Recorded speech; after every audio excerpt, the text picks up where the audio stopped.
Hello and welcome to F104.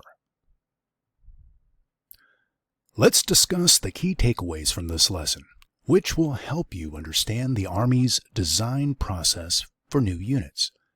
First, the Force Design Update FDU is the primary document used to propose new organizations or modify existing ones. This is the central tool for organizational design changes within the Army. Next, worldwide field staffing is where Army-wide stakeholders review these proposed designs, providing critical input before the FDU is submitted to Headquarters Department of the Army. Tables of organization and equipment, TOEs or TOEs, are requirement documents that outline doctrinally correct organizational designs. They ensure that units are structured according to Army doctrine. Basis of Issue Plans, BOIPs. They support the acquisition and development of equipment by documenting the personnel and equipment needs for each organizational design. Before Headquarters DA approves a TOE, they conduct a FIFA analysis. This analysis is instrumental in evaluating the organization's suitability, feasibility, and acceptability. It occurs alongside Total Army Analysis, ensuring the FDU is ready to compete for approval. These key concepts form the foundation of Army unit design, guiding how organizations are structured and equipped to meet mission requirements. As we begin to discuss how we develop the required capabilities, let's first zoom in on the Develop Required Capabilities block. This is where we focus on translating strategic guidance into actionable solutions. We start with the broader strategy, including the National Security Strategy, National Defense Strategy, and National Military Strategy. These foundational documents guide our Army Strategic Planning System, ASPS, to ensure alignment with national objectives. Next, we develop Joint and Army concepts, including the capstone concept for joint operations, CCJO, sometimes called CUJO, I think, and supporting concepts such as the Army Operating Concept, the AOC. These concepts help frame our approach to meeting the strategic and operational requirements. With those concepts in place, we conduct a Capabilities-Based Assessment, CBA. The CBA identifies the capability needs, gaps between current and required capabilities, and explores possible solutions. The CBA leads us to three critical tasks: identifying capability needs, identifying gaps, and determining the appropriate .mil-PFP domains. That's doctrine, organization, training, materiel, leadership and education, personnel, facilities, and policy, to create effective solutions. As we discussed in F102, modifying or creating new organizations is often one of the primary outcomes of this process, addressing the capability gaps we've identified. Through this structured approach, we ensure that the Army remains capable of meeting both current and future challenges effectively. In the force management process, we now arrive at the design organization step. This is where we begin to shape and define new or modified organizations to meet Army needs. At this stage, the recommended organizational solution emerges as an output from JSIDs. The solution is analyzed through the .mil-PFP framework to ensure it aligns with Army doctrine, structure, and needs. The primary tool used to propose these organizational changes is the Force Design Update, or FDU. This is a comprehensive packet consisting of 5 key parts. These include the unit reference sheet, Organizational Design and Assessment Concept Paper, FDU Information Brief, Transmittal Memorandum, and the Rules of Allocation Card. One of the most critical components of the FDU is the Unit Reference Sheet, or URS. This document graphically depicts the proposed organizational solution, providing a clear and concise visualization of the intended structure. Equally important is the Organizational Design and Assessment Concept Paper, ODACP.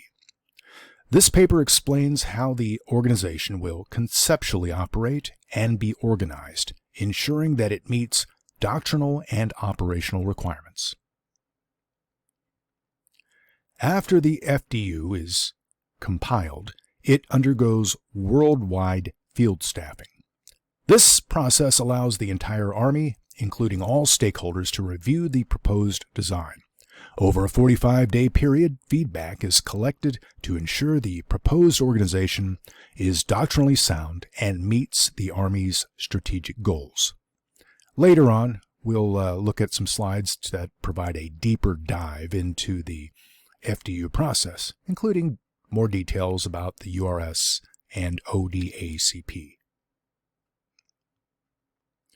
The Force Design Update FDU is the Army's method for proposing new organizations or modifying existing ones to address capability shortfalls identified in the Capabilities-Based Assessment from 102.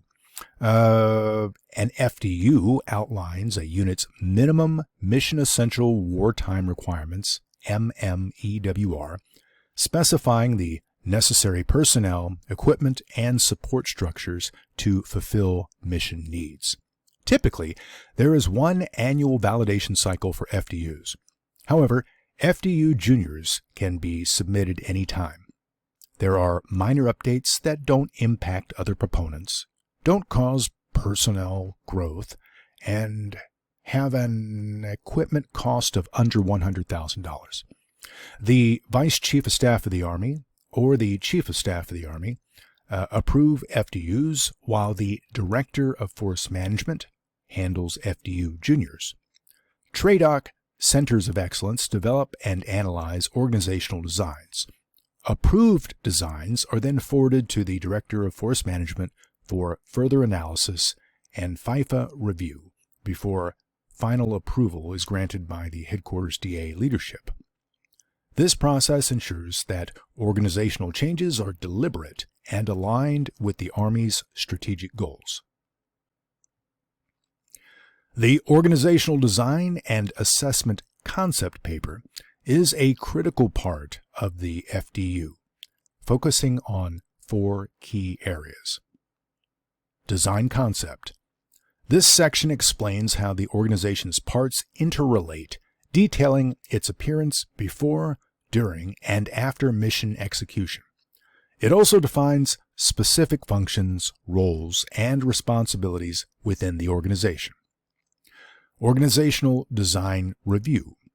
Here, the ODACP outlines how the proposed organization will operate to accomplish its mission, including the transition from the current structure to the proposed design, and addresses practical matters during this transition. .mil PFP analysis. This provides an initial assessment of how the proposed organization fits within the .mil PFP framework, identifying potential friction points for further analysis during the FIFO review. Bill paying strategy. This section, or this final section, details how the organization will be resourced, offering a crosswalk of personnel and equipment, and summarizing key points from the Unit Reference Sheet, URS. These elements ensure that the proposed design is comprehensive, feasible, and aligned with Army needs. The URS is a critical document in the FDU process.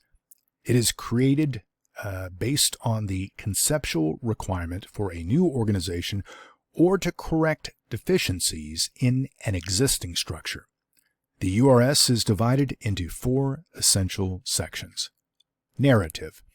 This section details the unit's mission, capabilities, limitations, dependencies, basis of allocation, mobility requirements, and doctrinal references.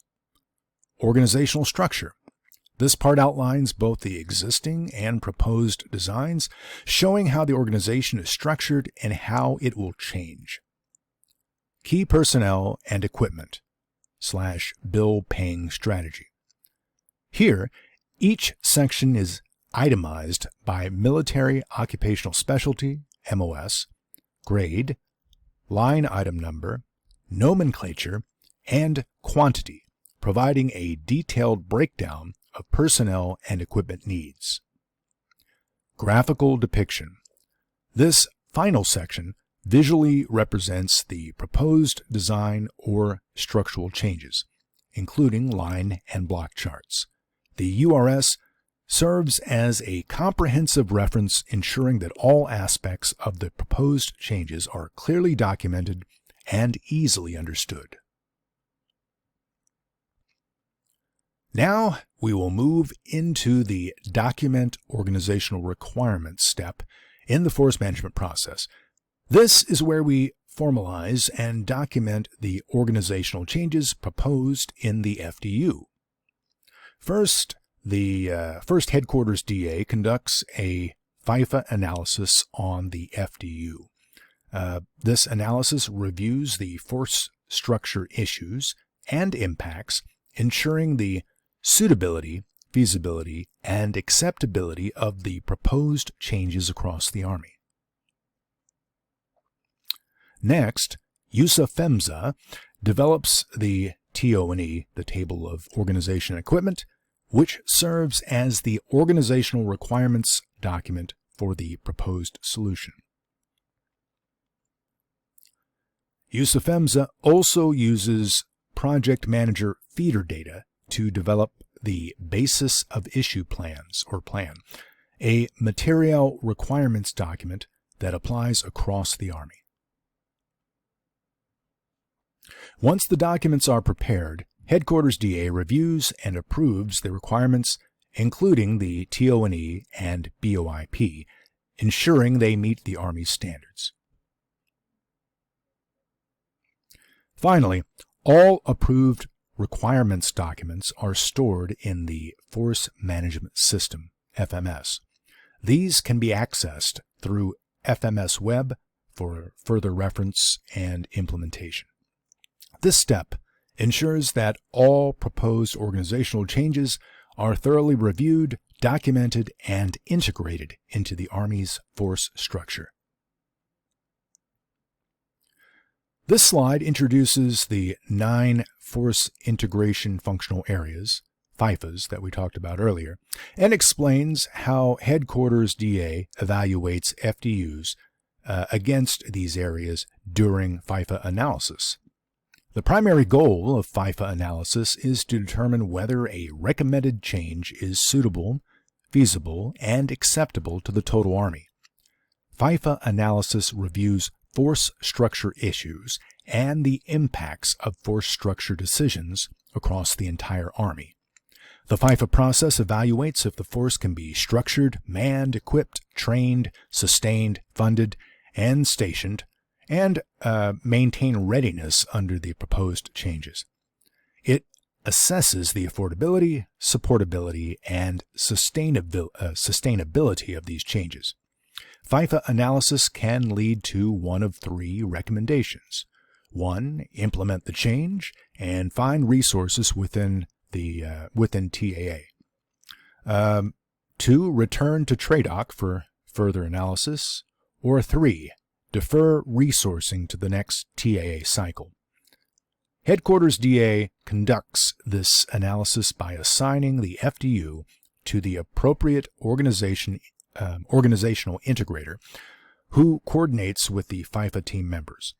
This ensures that any proposed organizational changes are thoroughly vetted and aligned with Army priorities. The FIFA rating system evaluates the suitability, feasibility, and acceptability of proposed organizational changes. The ratings are color-coded. So green, the issue is suitable, feasible, acceptable with minor reprogramming of resources. Amber, same deal, but moderate reprogramming of resources. And red, in this case, the issue is not suitable, feasible, or acceptable without major reprogramming of resources. Suitability asks whether the change aligns with the Army's mission and Vice or Chief of Staff of the Army guidance. Essentially, is this something the Army needs to do? Feasibility examines if the Army can accomplish the mission with available resources. So, is this something the Army can do? Acceptability considers whether the transformational advantages justify the resource costs. Is this something the Army is willing to do? These ratings guide decision makers in determining the viability of proposed organizational changes.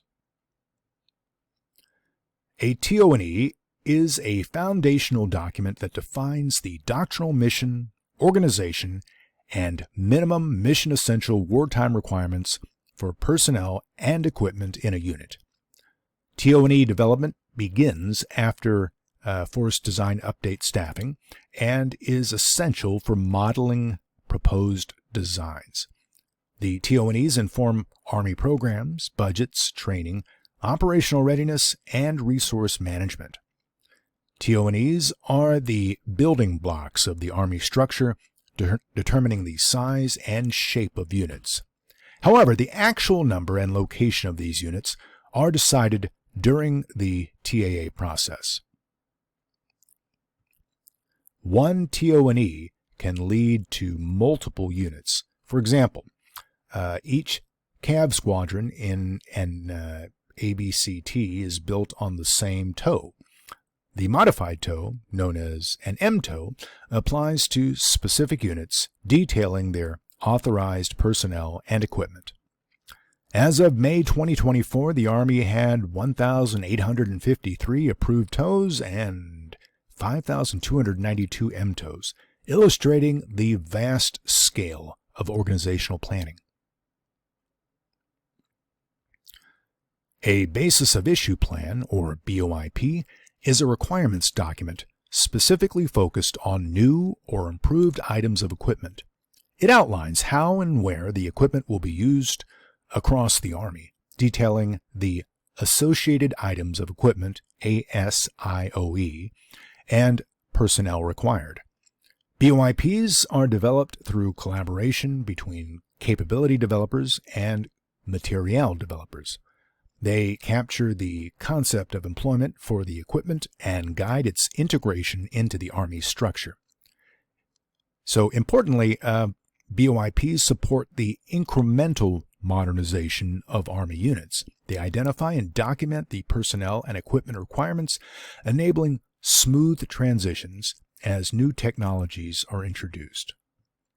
When applied to a TOE, the BOIP details what changes brought about by the new equipment, such as the MOSs needed for operation or maintenance, and any equipment that may become excess. In essence, a BOIP answers key questions about the equipment, what it is, where it belongs, and, well, who uses it and how it is utilized. As we wrap up, let's revisit the key takeaways from F104. These are the critical points you should focus on as you continue to learn, understand, and apply the concepts we've covered. The Force Design Update is the primary tool used to propose new organizations or modify existing ones. Remember, it's how we address capability shortfalls through organizational solutions. Worldwide field staffing. This process ensures that all Army-wide stakeholders review and provide input on proposed designs before they're finalized. It's a crucial step in gaining consensus and ensuring the viability of new or modified organizations. Tables of organization and equipment, the TOEs or TOEs. These documents define the doctrinally correct organizational structures and are the building blocks for Army units. Basis of Issue Plans, BOIPs. These support equipment acquisition and development by documenting personnel and equipment requirements. They ensure that new or improved items are properly integrated into the force. These takeaways are essential as you move forward in applying the force management process. Keep them in mind as you engage with the material and develop your own understanding of Army force design. Thank you for your time. Remember, this video is just an overview. It's not a substitute for your readings and other lesson materials.